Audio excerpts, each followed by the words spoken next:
Faut-il aimer Noël? Les ladies et les gentlemen doivent-ils s'exciter à l'idée de fêter Noël? Bonjour, je suis Anne Nagas, la fondatrice d'Apprendre les bonnes manières.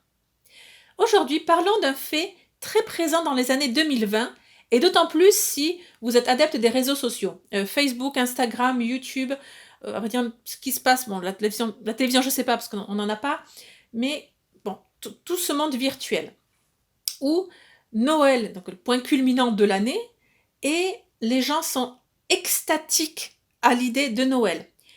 C'est même pas qu'on est. Enfin, faut-il aimer Noël? Oh, oui, non, non, oui. Pas de réponse à ça. À vrai dire, oui, je pense qu'on peut, de là, exiger qu'il y ait un impératif d'aimer Noël, non, on peut pas demander ça à quelqu'un. Mais oui, aimer Noël est une bonne chose. Mais maintenant, dans les années 2020, on a passé un cap, on est bien plus loin. Là, c'est comme si on a cet impératif social à être excité à l'idée de Noël, mais surtout s'exciter soi-même à l'idée de Noël. Vraiment, cette traduction américaine de I'm so excited, euh, qui en français ne fait pas trop de sens. En français, on n'est pas excité. Voilà, on est. Bon. Et alors euh, il y a nombre de personnes reproduisent ce qu'on voit dans les médias et donc cette excitation passe aussi par le fait de dépenser compulsivement son argent. Son argent est celui de sa famille, celui du couple. Bon. Et donc le travers inverse, c'est par rapport à toutes ces personnes qui ne, c'est pas qu'ils ne supportent pas, mais ça les insupporte de voir cette hystérie ambiante à l'idée de Noël, parce qu'on a dépassé les bornes. De fait, elles sont à l'autre bout du spectre et elles vont faire des diatribes contre Noël. C'est comme la Saint-Valentin, c'est une fête commerciale, ça ne sert à rien, on peut très bien manger des huîtres en janvier, dépenser des milliers d'euros pour des cadeaux qui le lendemain de toute façon seront revendus sur internet, ça sert à rien, et c'est un gouffre financier, et patati, et patata, et c'est une invention, et Pepsi-Cola, Coca-Cola, et c'est les Américains qui l'ont importé. Je ne charge pas, vous connaissez ce discours. Bon, alors oui, entre les deux extrêmes du spectre, à mon sens, il y a un juste milieu à trouver. Bon, d'autant plus peut-être quand on est croyant. Et Noël est pour nous, c'est pas la fête des cadeaux, c'est pas la fête de la bouffe, de la nourriture, c'est pas la fête de. Enfin, c'est pas que des retrouvailles en famille, c'est bien plus que ça. On célèbre le souvenir de la naissance de Jésus, de notre Sauveur. Bon. Alors voilà. Répondons à la question.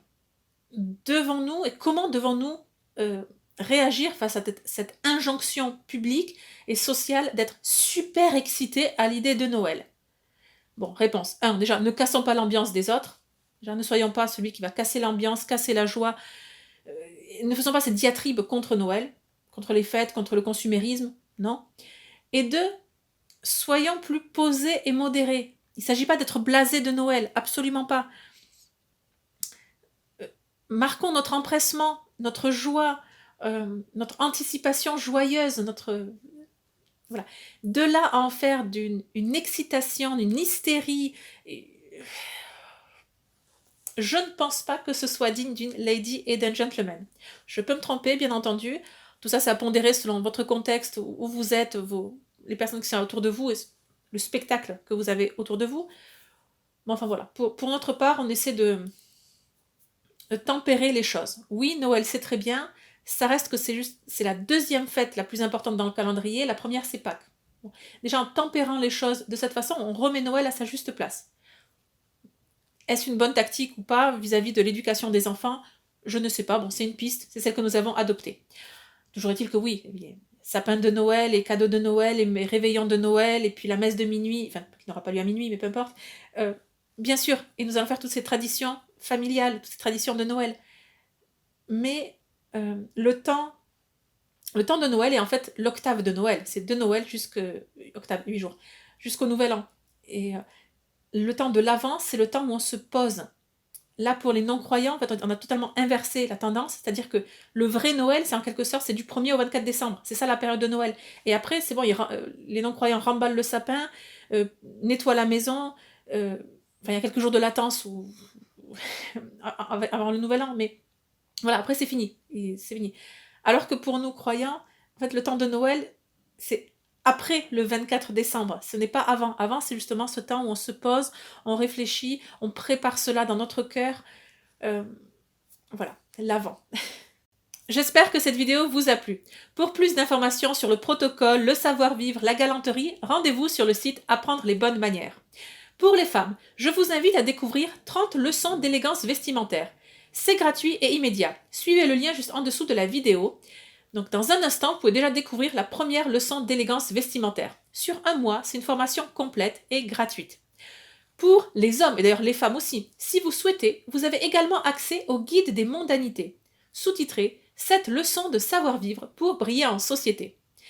C'est un guide que vous pouvez recevoir d'ici 2 minutes dans votre boîte mail. Là aussi, c'est très simple, suivez le lien en dessous de la vidéo pour que je puisse vous l'envoyer. Je vous dis à très bientôt et surtout, n'oubliez pas, la bienséance fait la différence.